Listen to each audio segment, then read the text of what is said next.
The auctioneer's gavel hung in the air, a pendulum swinging towards Julian Thorne's first public failure in a decade.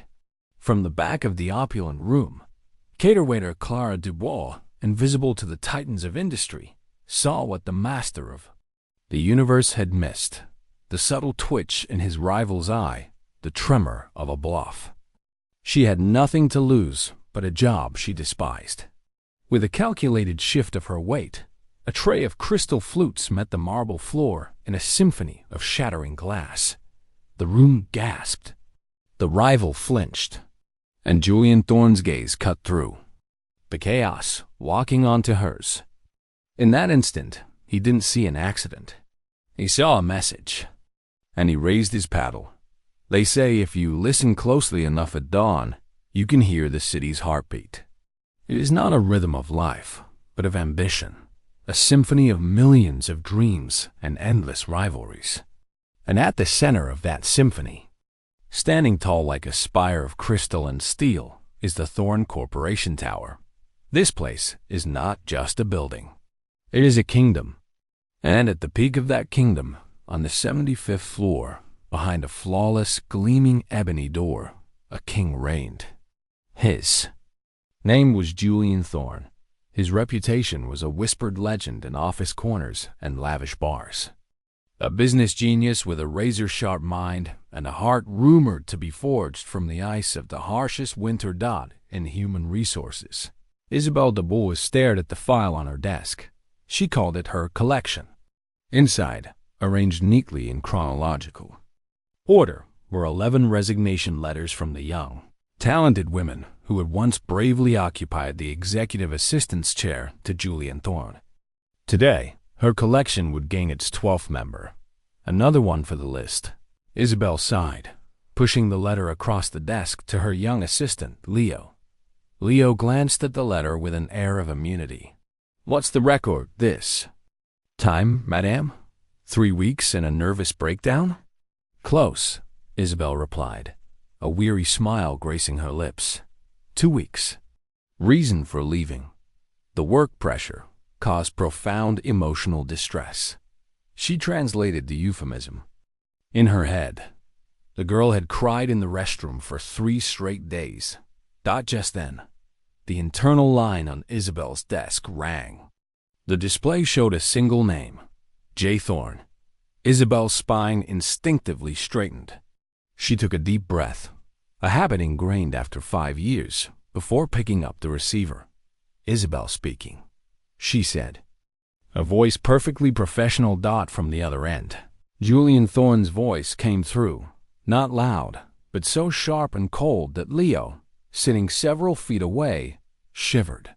He couldn't make out the words, only the tone.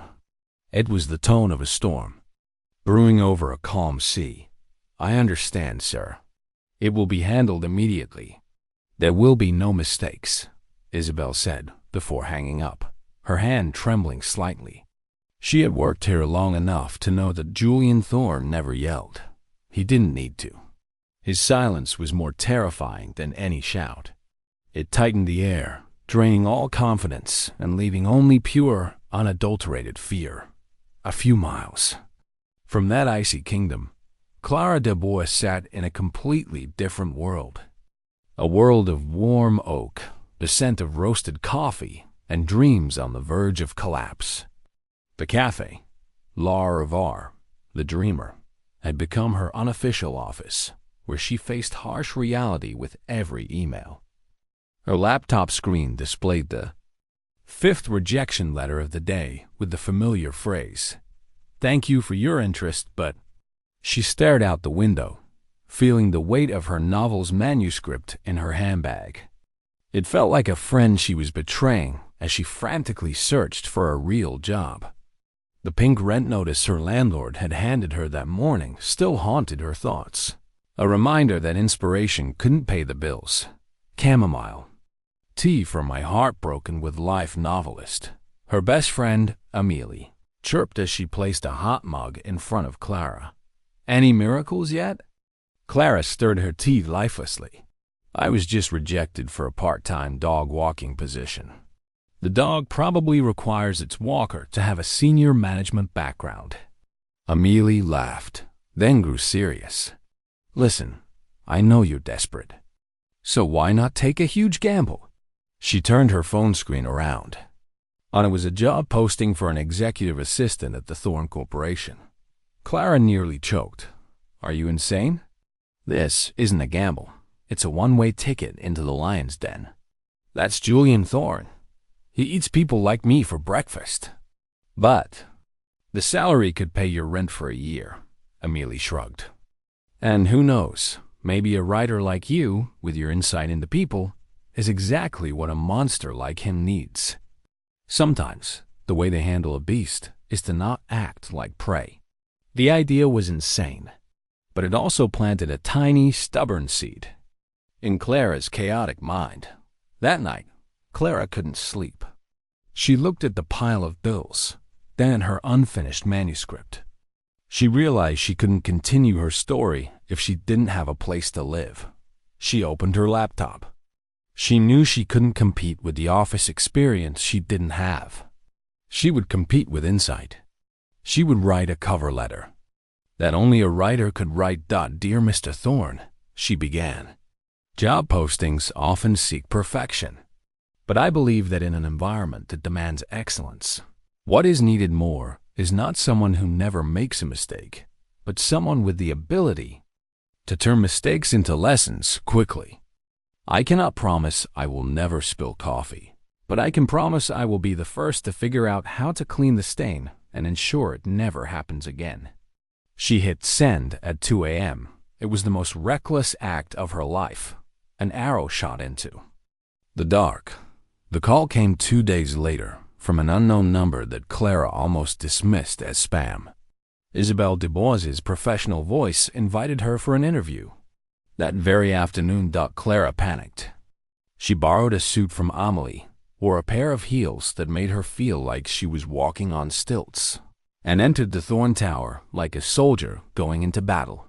The 75th floor was terrifyingly quiet. The air felt thick and several degrees colder than below. Clara was directed towards the end of the hall. She walked, her eyes glued to the expensive Persian rug, muttering prepared interview answers to herself, praying only that she wouldn't trip, and because she was so focused. On the ground, she didn't see what was approaching from the front. A tall figure, dressed in a charcoal gray suit, gliding past as quickly as an expensive phantom. The collision was inevitable. It threw her back a step, but the large paper cup of coffee in her hand flew forward. All of it. It created a dark, hot, brown streak that spread across the chest of the man's immaculate white shirt. The entire hallway seemed to hold its breath. All activity ceased. Oh my God. Clara gasped, her face pale. I am so sorry. I didn't. Me too. I'm so clumsy. Let me help you. She fumbled for a napkin, but when she finally looked up, she froze. The eyes staring down at her were gray, as cold as a winter frost, but with a sharp, intelligent spark that was terrifying. They analyzed her, judged her, and condemned her all in the same moment. The man said nothing. He simply looked down at the coffee stain dripping onto the polished marble floor. Then he looked back at her. A smirk, almost invisible, flickered on his lips. You've succeeded in making an impression, he said, his voice low, calm, but filled with authority. Though perhaps not the one you intended. Clara felt the blood freeze in her veins. That voice, that aura. Welcome to Thorne, he said, looking directly into her eyes. It was him. Julian Thorne. And she had just bathed him in coffee. Her interview hadn't even begun, but it felt like it was already over. Julian Thorne's office was not a room. It was a declaration. A vast space encased in floor-to-ceiling glass, where the city sprawled below like a conquered map. The furniture was minimalist, sharp, and arranged to create an absolute psychological advantage, making anyone who entered feel instantly small. But Clara Dubois, at that moment, was too flustered to be intimidated by furniture. She was too busy calculating how quickly she could flee the building after the worst job interview in human history. "Sit," Julian commanded, his voice unnervingly calm as he settled behind his enormous desk. He had removed his soiled suit jacket, revealing the white shirt now adorned with a pale brown stain across the chest. That stain felt like a badge of failure that Clara was wearing on his behalf. Clara perched on the edge of the chair, her back rigid. "Mr. Thorne, again, I am so sorry about the coffee incident. I know first impressions are important, and I have obviously failed spectacularly." Julian ignored her apology. He steepled his fingers, his gray eyes never leaving her. "Why should I hire you?" The blunt question caught Clara off guard. She had prepared for anger, for dismissal, even for security to escort her out. She had not prepared for the interview to proceed as if nothing had happened. A spark of reckless courage, fueled by desperation, flared within her. "Because I'm not easily intimidated," she said, the words tumbling out before she could stop them. "And because I won't quit after 2 weeks like all the others." One of Julian's eyebrows rose slightly, an almost imperceptible shift on his statuesque face. "You know about my previous assistants?" "The entire city knows about your previous assistants," Clara retorted, her voice growing steadier. "The question is, do you know why they all left?" It was a bold, almost impertinent question, but something in his eyes, a flicker of curiosity, urged. "Her on. They left because they were trying to be perfect. And perfection isn't sustainable. I'm not perfect, Mr. Thorne. I spill coffee. I speak my mind, and I make mistakes. But I learn from them, and I never give up." Julian leaned back in his chair, studying her as a scientist might study a strange new organism. He had heard countless well-rehearsed answers, hollow promises. But this raw honesty, was unsettlingly new. "What makes you think you're different?" he asked. "Because desperation is a more powerful motivator than fear, sir," Clara confessed, her voice dropping to a sincere whisper. "I need this job more than I fear you." The confession hung in the air between them. Clara instantly regretted her honesty, but she couldn't take the words back. Silence. A silence so long that Clara could hear her own heartbeat. Finally, Julian spoke, his voice crisp and decisive. "Monday, 8 a.m., don't be late." Clara blinked, certain she had misheard. "I'm sorry. What?" "You're hired, Miss Dubois," Julian said, his eyes glancing down at the coffee stain on his shirt with a flicker of annoyance. "And please, try not to spill anything else on your way out." Monday arrived like a judgment. When Clara stepped onto the 75th floor at 7:45 in the morning, she felt every eye on her. She was the survivor of the coffee incident, a new office legend. Her first task was laid on her desk, the Valerius Project. It wasn't a file. It was a paper nightmare, a chaotic tangle of conflicting contracts, scattered emails, and financial spreadsheets that seemed to have been arranged by someone with a vendetta against logic. Julian assigned it to her with a single sentence: "Sort this out before lunch." He didn't say it, but Clara could read the subtext. "This is your test." And he fully expected her to fail, but Julian had misjudged her. Clara looked at the mess not as an assistant, but as an editor searching for plot holes in a bad story. A writer's mind, accustomed to finding inconsistencies and rebuilding narrative structures, was the perfect tool for the job. At precisely noon, she knocked on Julian's door. He was on an important call. He motioned for her to enter in place, the file on his desk, never breaking his conversation about market projections. As he finished his call, Clara watched him open the file with an expression of skepticism. But then, the skepticism slowly faded, replaced by surprise, then by something Clara couldn't identify. His eyes scanned the pages, pausing at her detailed notes and the clear summary she had attached. "You found all of this in 4 hours?" he asked, finally looking up at her. His voice lacked its usual cold edge, replaced by genuine curiosity. I found it in the first hour, Clara admitted. The other 3 hours I spent double-checking and preparing solutions. She hadn't just organized it, she had fixed it. She had identified 7 critical issues that could have cost the company millions. Julian leaned back in his chair, his long fingers tapping lightly on the desk. He looked at her, a long, penetrating gaze. Ms. Dubois, I'm beginning to think this might be the start of a very interesting working relationship. For the first time since she'd walked into this office, Clara smiled, a genuine, radiant smile. I was hoping you'd say that, Mr. Thorne. In the weeks that followed, a new, unexpected rhythm settled on the 75th floor. The whispers about how long Clara would last fell silent, replaced by curious glances at the changes taking place. Julian still arrived at 8 a.m. each day, but now the Ice King found his coffee waiting on his desk at the perfect temperature. His schedule was organized with surgical precision.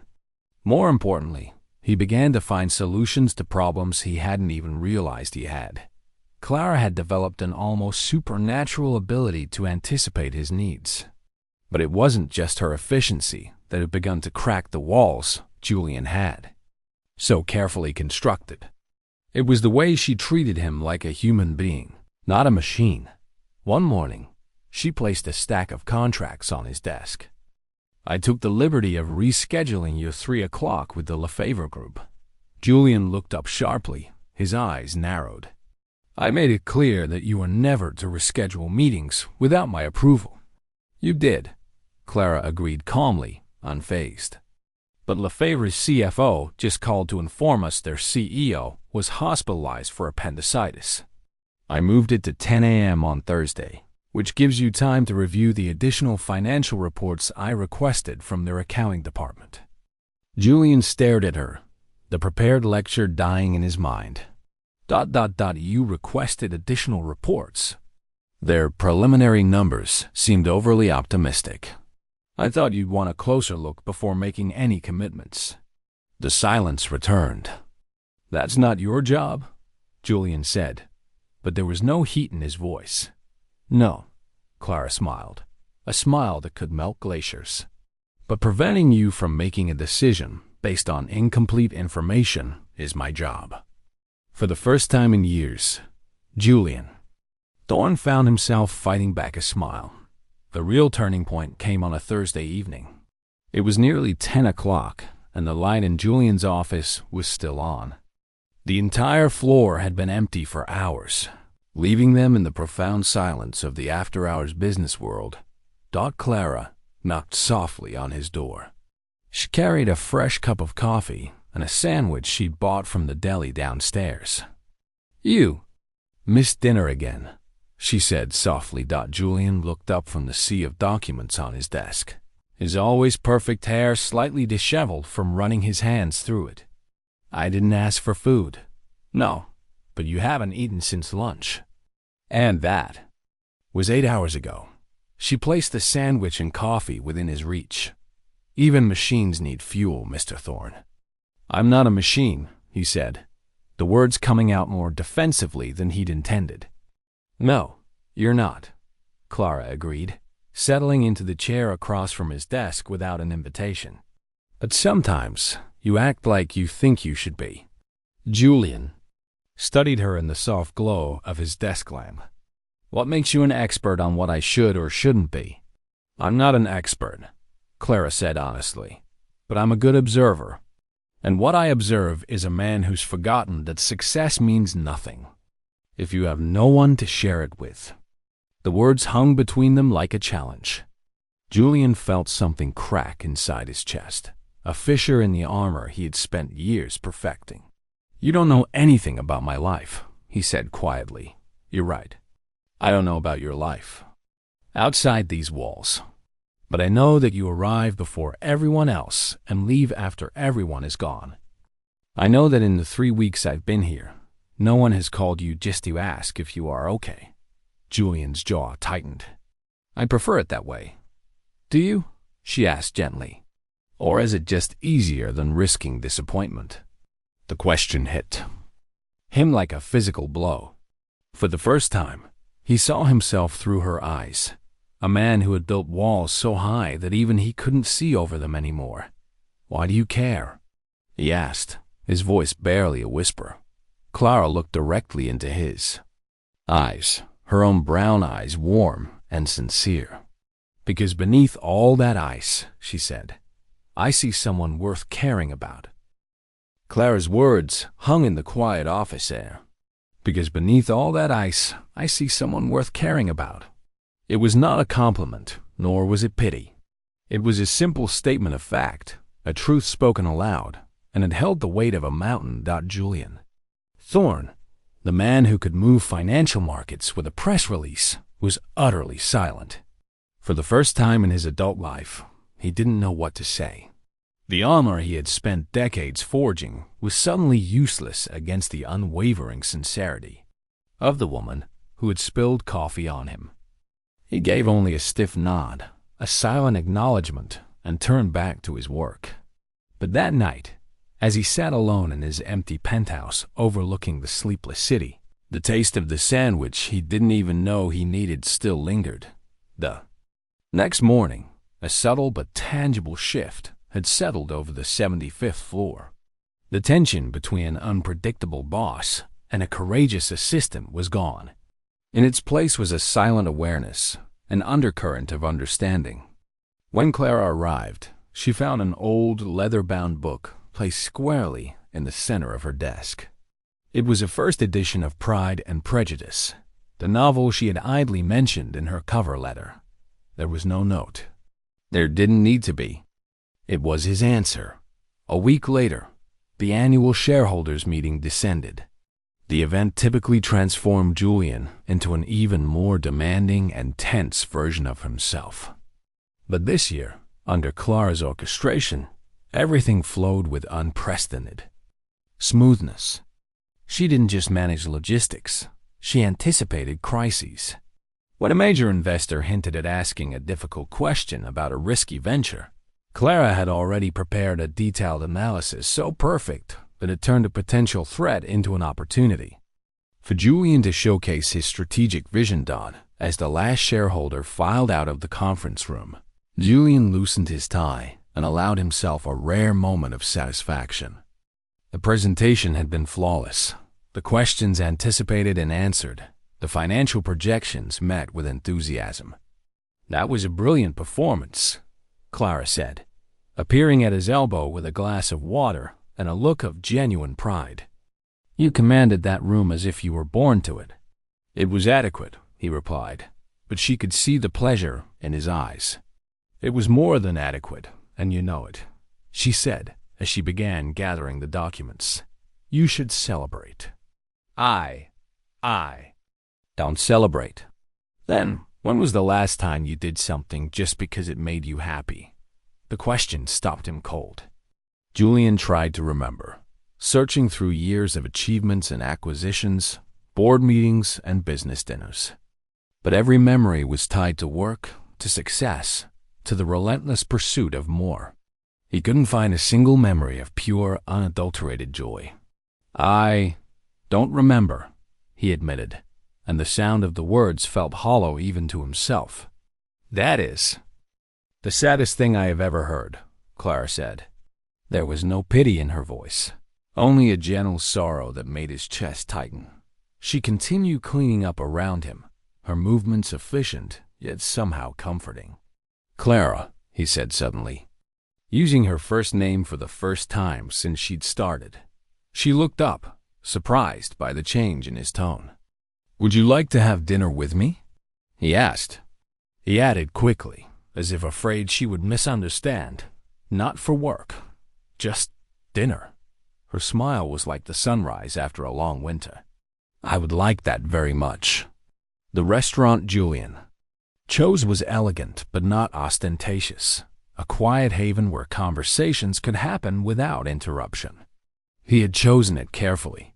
Clara had changed from her business suit into a simple cobalt blue silk dress that brought out the warmth in her brown eyes. "I realize I know very little about you," Julian began once they were seated. "Beyond your impressive organizational skills and your apparent intimidation, what would you like to know?" Clara smiled. "Everything," he said, and was surprised by his own honesty. And so she told him. She told him about growing up in a small, boisterous family where Sunday dinner was an unbreakable ritual. She told him of her dream of becoming a novelist, of the rejection letters that had piled up. She told him of her father who worked 3 jobs to send her to university, and her mother who still called every week to make sure she was eating enough vegetables. "They sound wonderful," Julian said, and there was a wistfulness in his voice that made her heart ache. "They are. What about your family?" His expression immediately shuddered. "There's not much to tell." "There's always something to tell," she encouraged gently. Julian was quiet for so long she thought he wouldn't answer. When he finally spoke, his voice was carefully controlled, as if he were walking on thin ice. "My father built this company from nothing. He was a brilliant, driven man, completely focused on success. He was also incapable of showing affection to anyone, including his only son." "And your mother?" "She passed away when I was 12. He sighed, his voice flat. "After that, it was just my father and me. And he made it clear that feelings were a luxury we couldn't afford. The world shrank to just their table." Clara could see the lonely 12-year-old boy hiding behind the powerful 34-year-old man. Without thinking, she reached across the table and covered his hand with hers. The touch was gentle, comforting. For Julian, it was like an electric current. How long had it been since someone had touched him with such simple warmth? "I'm sorry," was all she said. "It made me strong," he replied, a reflexive defense. "It made you lonely," she corrected softly. The truth of her words hit him like a sledgehammer. He had been lonely for so long that he had forgotten what it felt like to crave human connection. "Yes," he admitted, his voice cracking slightly. "It did." After dinner, they walked slowly through the illuminated streets, neither wanting the evening to end.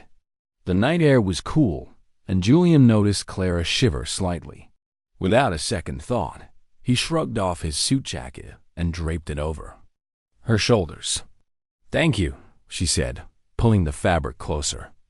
It was still warm from his body and carried his distinct scent, an expensive masculine fragrance that made her pulse quicken. They stopped outside her apartment building. "Clara," he said as they stood under the golden glow of a street lamp, "tonight was perfect.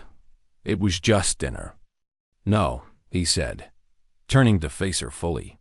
"It was the first time in years I felt like myself, instead of the role I play." She looked up at him, seeing past the perfect features and expensive clothes to the man underneath. "So who are you when you're not Julian Thorne, CEO?" "I don't know," he confessed. "I've been playing that role for so long, I'm not sure what else is left." "There is," she said with quiet certainty. "I've seen glimpses of him. The man with the quiet sense of humor no one gets. The man with the sadness in his eyes when he thinks no one is looking." Something shifted inside Julian. This woman saw him in ways no one ever had, in ways he himself had forgotten were possible. "You are dangerous, Clara Dubois," he said softly. "Why?" "Because you make me want things I gave up hoping for a long time ago." The space between them seemed to shrink until they were standing close enough for her to see the flecks of silver in his gray eyes, close enough to feel the warmth radiating from his body, close enough that when he reached up and cupped her cheek, she leaned into his touch like a flower turning toward the sun. "What kind of things?" she whispered. He looked deep into her eyes, and his entire world narrowed to her. "You," he said. "Simply, I want you."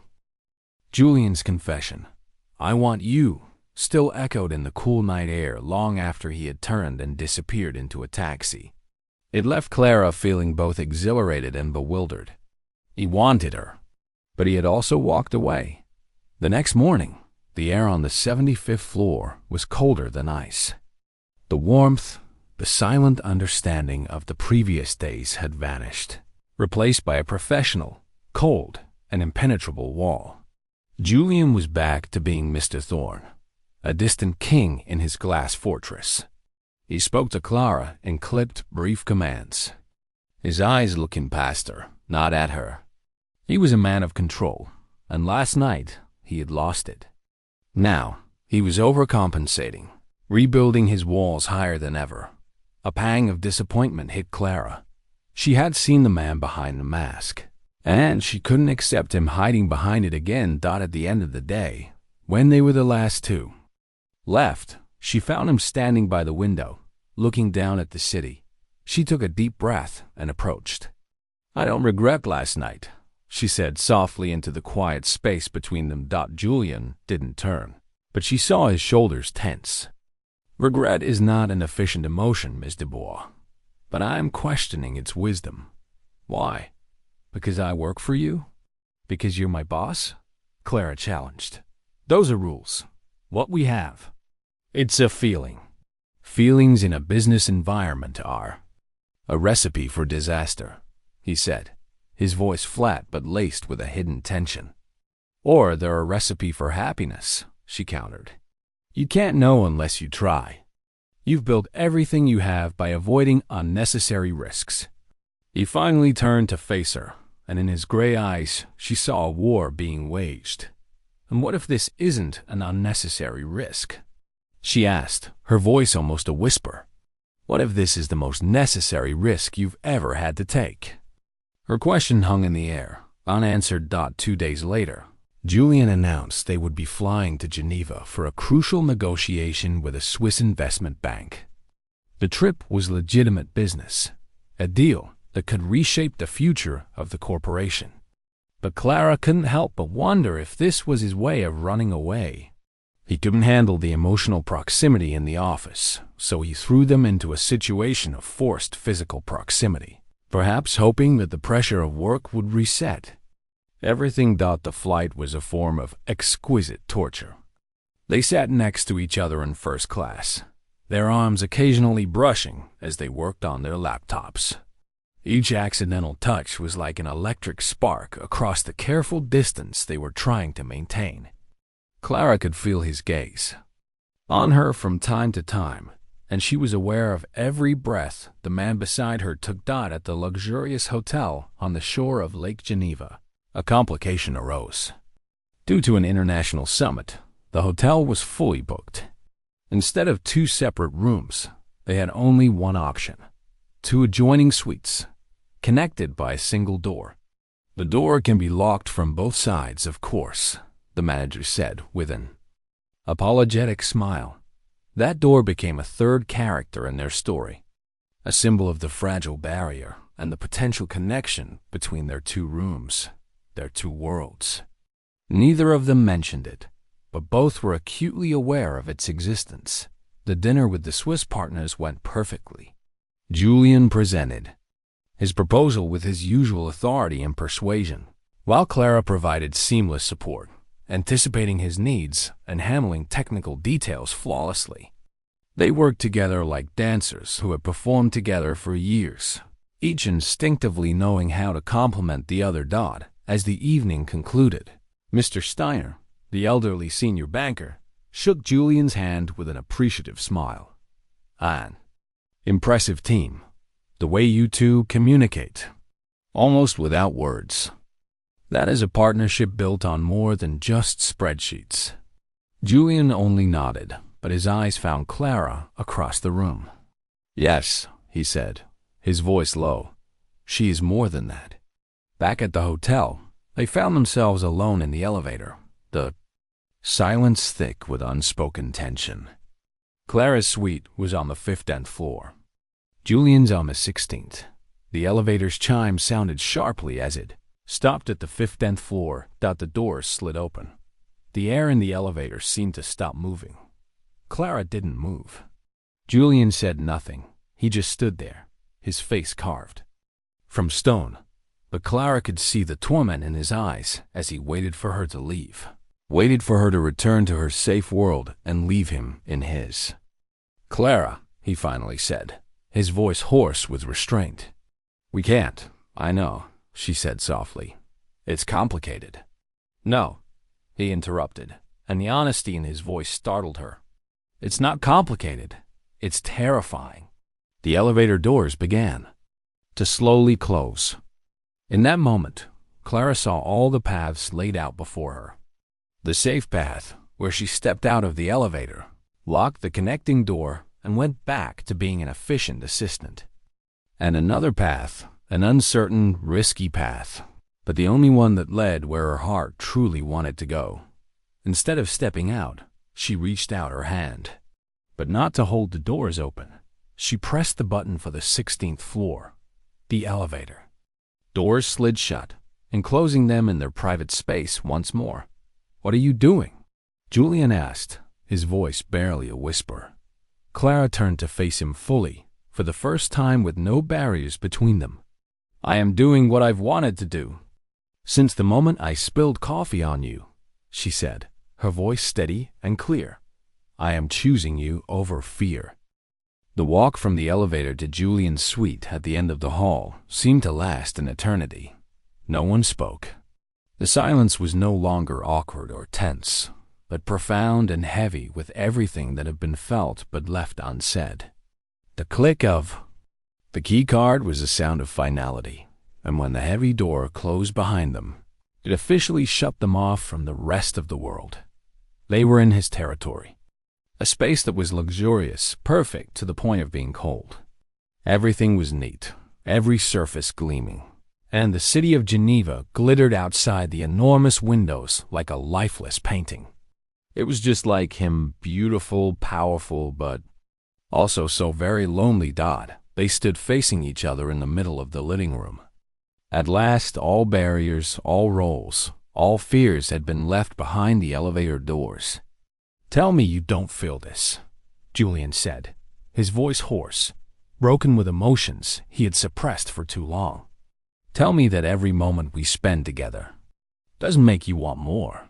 "I can't tell you that," Clara replied, her voice steady despite the wild hammering of her heart. "Because it would be a lie." "Then stop this," he said, his voice almost a plea. "Before I ruin it, ruin you. Everything I touch, I analyze, I control, and eventually I suffocate it. I'm afraid I'll do that to you." "You won't," she said, stepping closer, closing the final distance between them. "How can you be so sure?" he asked, desperation clear in his eyes. Clara reached up, cupping his face in her hands, her fingers tracing the line of his stubborn jaw. "Because I'm not in love with Julian Thorne, the CEO of the Thorne Corporation. I'm in love with the man who left an old book on my desk just because he remembered a small detail I wrote. I'm in love with the man who works until midnight because he cares so deeply about doing things right. I'm in love with the man who has been protecting his heart for so long that he's forgotten how beautiful it is when he lets someone see it." She looked directly into his eyes, which were no longer cold gray, but a turbulent storm of emotion. "Julian," she whispered, his name like a prayer, "I love you." In that instant, Julian Thorne's entire world shattered and reformed. The walls crumbled, the ice melted. Years of emotional discipline, of ironclad control, all of it dissolved under the weight of those 3 words. "I love you too," he said, the words feeling both foreign and perfect on his tongue. "I love your stubborn determination and your brilliant mind. I love the way you make everything better, just by being there. I love that you're not afraid of me, even when I'm afraid of myself." And then he kissed her. The kiss was all the passion he had held back, all the longing he had tried to deny. Clara melted into him, her body fitting against his, as if they were 2 pieces of the same soul, finally finding their place. He carried her to the bedroom with a tenderness that seemed to contradict his powerful frame, laying her down on the soft bed as if she were something precious and fragile. But when she pulled him down to her, her touch was anything but fragile. It was sure, demanding, and full of the same hunger that had been simmering between them for weeks. In the joining of their bodies, they found the joining of their souls. Julian had never known that love could be both gentle and fierce, tender and consuming. And Clara, in his arms, felt like she had come home to a place she had never been, but had always been searching for. They woke tangled together as the first rays of the Geneva sunrise streamed through the windows. For a panic moment, Julian's reason returned. The harsh light of day, where logic and control reigned, made the magic of the previous night seem like a mistake, a dangerous distraction. But then Clara stirred in his arms, smiled up at him with sleepy contentment, and pressed a soft kiss to his chest, right over his heart. The panic dissolved, replaced by a peace he had never experienced before. "Good morning," she murmured against his skin. "Is it a good morning?" he asked, genuine uncertainty still in his voice. "I'm having thoughts I've never had before. Wondering what this means for us, for work, for everything." Clara sat up, letting the silk sheet fall away. "It means," she said, turning to look at him, "that we figure it out together. One day at a time. People will talk, let them talk. It could affect your career. My career is what I make of it, not what other people think of it." Julian reached up, tucking a strand of hair behind her ear, marveling at the strength and naturalness of the gesture. "How did I get so lucky?" Clara grinned, a smile that made his heart flip over. "Because you spilled coffee on yourself." He laughed, a real full-throated laugh. "You spilled coffee on me." "Details," she laughed, and the sound was better than any music he had ever heard. The flight back was a world away from the journey out. They still maintained a professional front in public, but now there was an undercurrent of intimacy, of shared secrets and silent promises.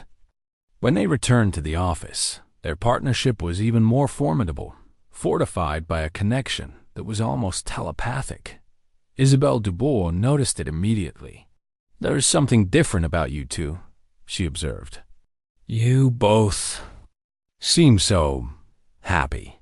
3 weeks after Geneva, on a Tuesday afternoon, Julian was reviewing reports when he looked up and saw Clara organizing his schedule. The afternoon sun caught the highlights in her hair, and he was struck by a simple truth. She belonged here, in his space, in his life. He had spent weeks worrying about the professional complications, but watching her now, he realized that hiding their relationship wasn't protecting her. It was dishonoring her and what they had. The greatest risk wasn't public gossip. The greatest risk was losing her. "Clara," he said, and something in his tone made her look up immediately. "Have dinner with me tonight? Somewhere public. Somewhere people will see us together." She put down her pen, instantly understanding what he was really asking. "Are you sure? I'm tired of hiding how I feel about you. I'm tired of pretending you're just my assistant when you're so much more. I love you, and I'm not ashamed of that." Clara's smile was radiant. "In that case, Mr. Thorne, I would be delighted to have dinner with you." But Julian had an even bigger plan at the company's annual gala, a glittering event attended by the industry's most influential figures. Julian took the stage to give a speech. He spoke of a record-breaking year, of the team's achievements, but then he went off script. "This success," he said, his voice resonating through the grand ballroom, "is thanks to the exceptional people here. But tonight, I want to acknowledge one person in particular who has transformed not only our company culture, but my own understanding of what a true partnership means." His eyes found Clara, who was standing with her colleagues, her expression one of surprise. The entire ballroom fell silent as Julian stepped down from the stage, and walked directly toward her, before hundreds of watching eyes. Julian Thorne, the ice king of the financial world, did the unimaginable. He knelt on one knee. He pulled a small velvet box from his pocket. "Clara Dubois," he said, his voice clear and steady, yet brimming with emotion. "You walked into my life like a hurricane, spilling coffee and challenging my every assumption about life. You have made me a better man, a better leader. You taught me that love isn't a weakness. It's the greatest strength we can possess." Tears streamed down Clara's cheeks as she looked at the seemingly untouchable man, now kneeling and vulnerable before everyone. "Clara, will you marry me?" The room held its breath. Clara knelt down to face him, not caring about her expensive gown or the audience. She framed his face with her hands. "You beautiful, impossible, wonderful man," she said, her voice thick with emotion. "Yes, yes, of course, yes." The ballroom erupted in applause as Julian slid the ring onto her finger and kissed her with all the passion and devotion that had been building since their first disastrous encounter. As they stood up, both laughing and crying, Clara leaned close to Julian's ear and whispered, "You know, this is definitely going to be talked about." Julian laughed, a rich, full sound of pure joy. "Let them talk," he replied, echoing her own words from that night in Geneva. "I love you." "I love you too," she answered. As they stood together, surrounded by the empire Julian had built and the life they were now building together, they both knew that sometimes the best things in life come from the most unexpected collisions. Their story had begun with spilled coffee and wounded pride. It continued with late nights and gradual understanding. And it would go on forever, with love, laughter, and the unshakable knowledge that some collisions are really just fate in disguise.